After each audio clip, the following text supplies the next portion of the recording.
राधे राधे। त्रिनेत्र भाग्य में आप सभी का स्वागत है।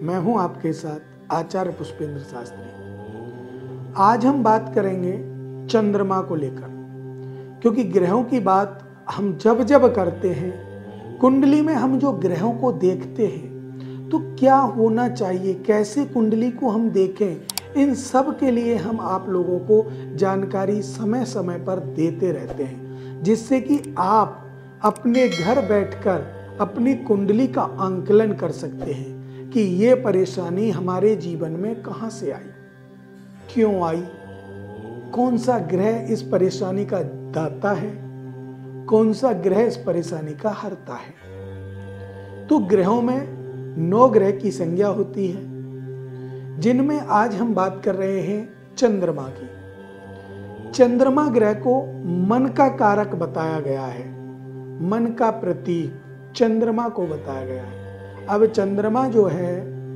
वो मानसिक अशांति भी पैदा करता है, मानसिक सुख भी देता है। अब कहाँ मानसिक अशांति पैदा करेगा, कहाँ अच्छे आचरण कराएगा, मन को कंट्रोल करने वाला, जो हमारा मन चंचल है उसको कंट्रोल करने वाला चंद्रमा है। और चंद्रमा को मन का कारक इसीलिए कहा जाता है कि वो शील स्वभाव का है। चंद्रमा का स्वभाव शीतल है। शीतल स्वभाव के कारण चंद्रमा का कोई शत्रु नहीं है। अगर हम बात करें एक राहु केतु, इन दोनों को वो शत्रु मानता है, लेकिन अगर हम वैसे बात करें तो बुध और सूर्य ये दोनों चंद्रमा के मित्र हैं, बुध और सूर्य। बाकी के जो मंगल है, गुरु है, शुक्र है, शनि है, ये समग्रह में आते हैं। ये चंद्रमा के समग्रह हैं। और सम किसे बोलते हैं? जो दूसरे ग्रह से अगर प्रताड़ित है तो वो आपको अशुभ फल देगा, अगर अशुभ ग्रह से प्रताड़ित है। और अगर वो ठीक है तो वो आपको अशुभ फल नहीं देगा। सम का अर्थ होता है मध्यम, न्यूट्रल, ना इधर ना उधर। अच्छे समय पे अच्छा और बुरे समय पे वो शांत हो जाता है। अब चंद्रमा का कोई शत्रु भी नहीं है। हम लोग राहु और केतु को उसका शत्रु मानते हैं। क्यों मानते हैं? एक पौराणिक कथा है इनके अंदर, मैं आपको सूक्ष्म बता दूं। समुद्र मंथन जब हुआ था तो विष निकला, भगवान विष्णु ने मोहिनी रूप धारण किया और देवताओं को विष पिलाने लगे। पहले देवताओं का नंबर था, बाद में दैत्यों का। तो राहु केतु नाम का जो राक्षस था, ये राक्षस था। और राक्षस जो था ये देवताओं की लाइन में आ गया और आकर के इसने अमृत पान कर लिया। अमृत पान कर लिया तो चंद्रमा ने बता दिया कि ये तो राक्षस है, ये तो देव है ही नहीं। तो भगवान विष्णु के सुदर्शन चक्र ने राहु का जो धड़ है वो सर से अलग कर दिया। अब सर को राहु हो गया, धड़ केतु हो गया। तब से राहु केतु दोनों 2 ग्रह बन गए और ये चंद्रमा को दूषित दृष्टि से देखते हैं, अर्थात पाप, दुष्ट, ऐसा ये मानते हैं। वैसे चंद्रमा की तरफ से कोई शत्रु नहीं है उनका, या तो मित्र है या सम है। और मित्र सिर्फ बुध और सूर्य है, और सभी ग्रह उनके समग्रह में आते हैं। अब हम बात करेंगे चंद्रमा की, कि चंद्रमा जो मन का कारक है, मन की अशांति देता है। क्यों देता है? अगर हम बात करें चंद्रमा की राशि पर किसका उच्च पे है और किस राशि पर नीच का होता है, तो जो चंद्रमा है वो वृषभ राशि पर उच्च का, जो 2 नंबर की राशि है वृषभ, उस राशि पर चंद्रमा उच्च का है।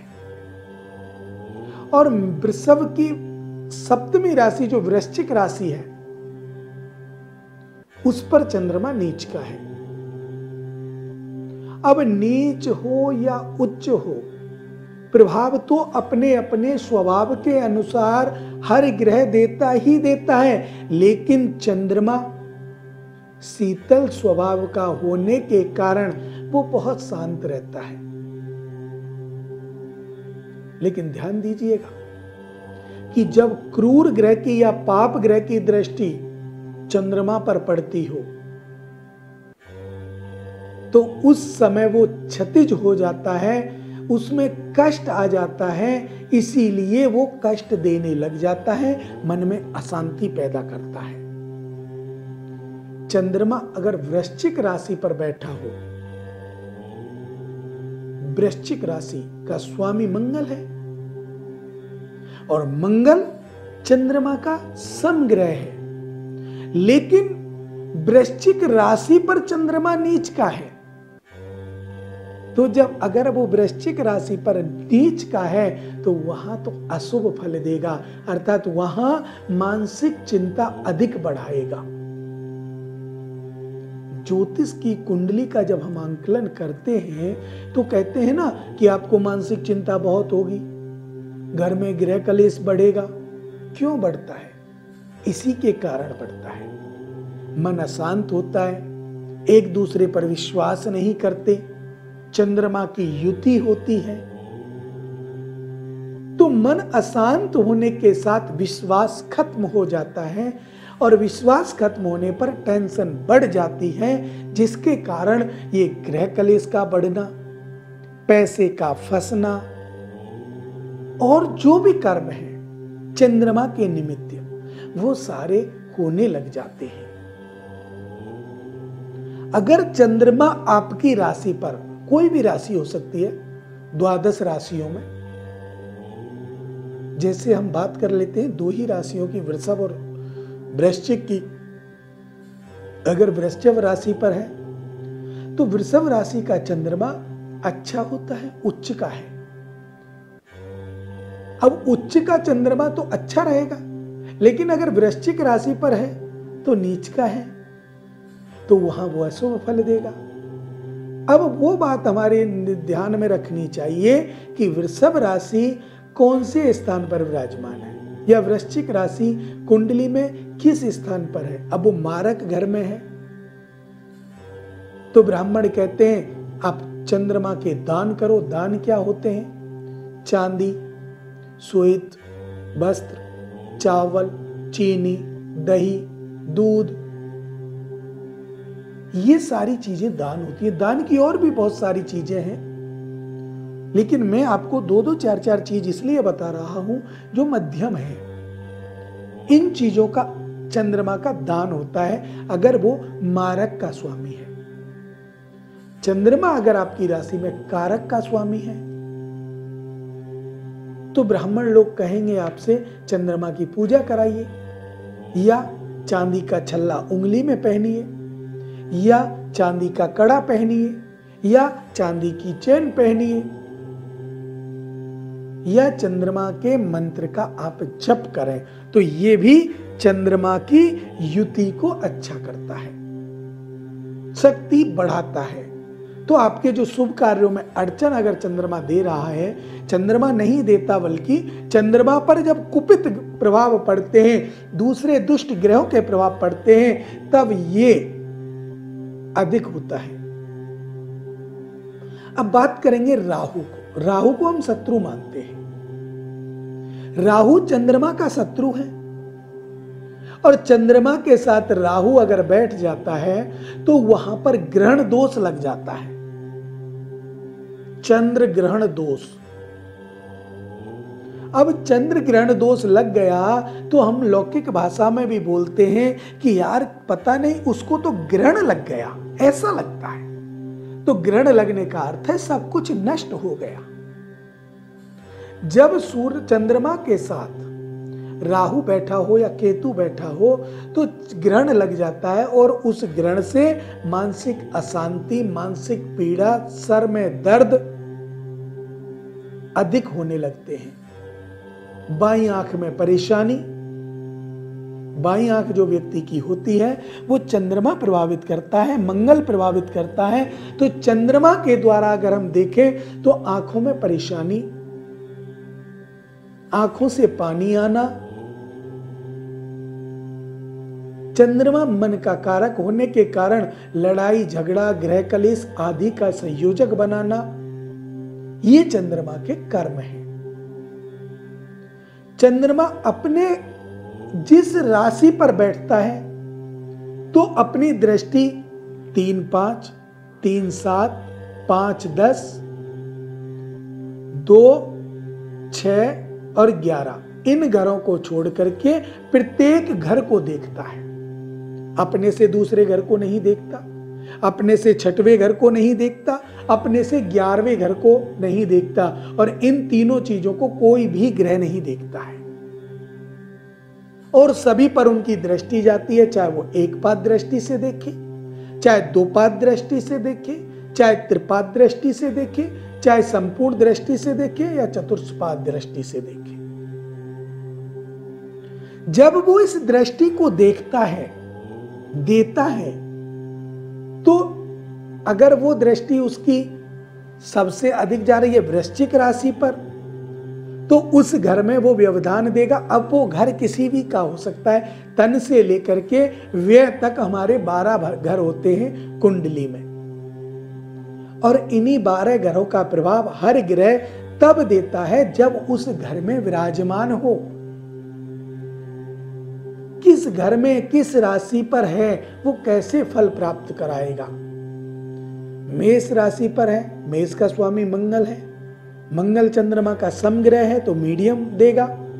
वृषभ राशि शुक्र की है, शुक्र भी मीडियम रहेगा।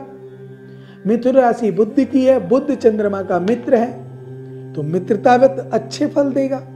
लेकिन दृष्टि को भी देखना पड़ेगा कि चंद्रमा कितनी डिग्री पर है, कितने अंश पर है और कौन सी डिग्री पे पावरफुल होता है।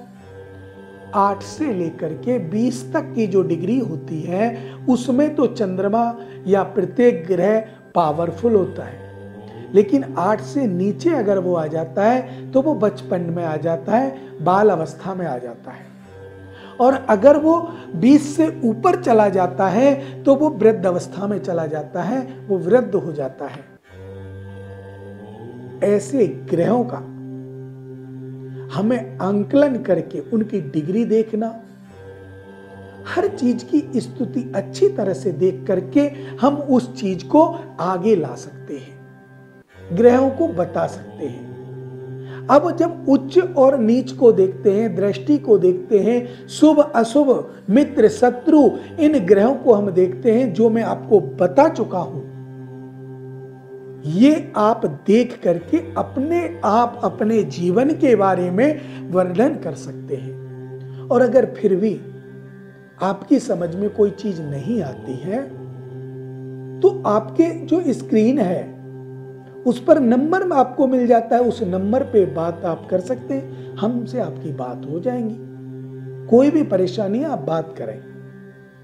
अगर ये जैसे मान लीजिए कोई भी हम वीडियो आपको बना रहे हैं, आपकी सुख शांति के लिए बना रहे हैं, आपके कष्ट का हरण करने के लिए बना रहे हैं, उसमें अगर कोई दिक्कत कोई परेशानी कोई समझने की शक्ति आप नहीं कर पा रहे हैं, कोई चीज नहीं समझ रहे हैं, तो इन नंबरों पर कॉल करके आप समझ सकते हैं।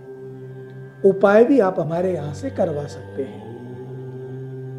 तो चंद्रमा जो है वो हमारे शरीर में 3 चीजों पर विशेष ध्यान देता है। सबसे पहले मन पर, मन को कंट्रोल करता है। सर में दर्द होना, आधा शीशी होना, या हमारे सर में परेशानी होना, एक्सीडेंट जब होते हैं तो हेड इंजरी होना भी इसी का कारण है। अगर देखा होगा आपने, जब एक्सीडेंट हो जाता है, सर के बल हम गिर जाते हैं और हेड इंजरी बन जाती है, या कोई ऐसी समस्या आ जाती है, खून बाहर नहीं निकलता, अंदर चक्का जम जाता है, तो वो भी इस चंद्रमा का ही प्रतीक कहलाता है। आंखों को विशेष रूप से देखता है, क्योंकि हमारी दोनों आंखें सूर्य चंद्रमा के निमित्त हैं। एक में चंद्र का वास है, एक में सूर्य का वास है। तो चंद्रमा आंखों को देखता है, मन को देखता है, शरीर के कुछ ऐसे पार्ट्स हैं, अंग हैं हमारे, जिनको हमारे विधिवत देखता है। गले से ऊपर हमारा चंद्रमा का स्वरूप है। तो इन सभी बातों में चंद्रमा प्रधान है। और प्रधान चंद्रमा, अगर चंद्रमा नीच की राशि पर बैठे तो आपको बहुत कष्ट देगा। और शत्रु के साथ, अर्थात समग्रह भी हैं और वो नीच की राशि पर बैठे हुए शत्रुवत व्यवहार कर रहे हैं। जैसे शनि के साथ चंद्रमा ठीक नहीं रहता, राहु के साथ चंद्रमा ठीक नहीं रहता, केतु के साथ चंद्रमा ठीक नहीं रहता। तो इनकी परेशानियां जब आती हैं तो ये व्यक्ति को कहीं का नहीं छोड़ते, इतना परेशान कर देते हैं। तो इनका विशेष आपको ध्यान रखना चाहिए। इन ग्रहों की जो युति है उसका आपको विशेष ध्यान रखना चाहिए, जिससे कि आपका जो लक्ष्य है वो सफल हो, आपका जो जीवन है वो सफल हो। ग्रहों की युति को समझना ही सबसे बड़ा हमारा कर्म है। अब मुझे दीजिए इजाजत। राधे राधे।